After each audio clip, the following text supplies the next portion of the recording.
kindness and a healthy heart. Obviously, it is far better to be kind than cruel. And the kinder we are, the better we are as human beings. We should always be willing to contribute something of value to others.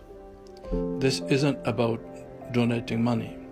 This is about giving our time and performing acts of kindness which are far more valuable than money.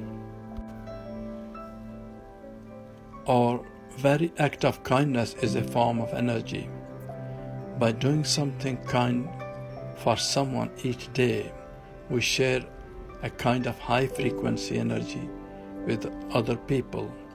They get their energy boosted and become happier. As well, our own personal vibrations are raised.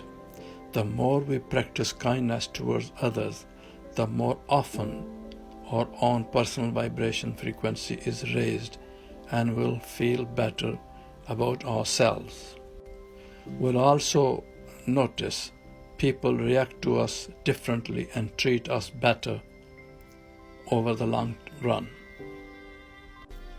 Remember, we are unique individuals and there is exclusivity in our individual quality of kindness. This vibrating energy becomes our personal brand or fingerprint. So even though others may share their kindness, they can never offer what you can to the world.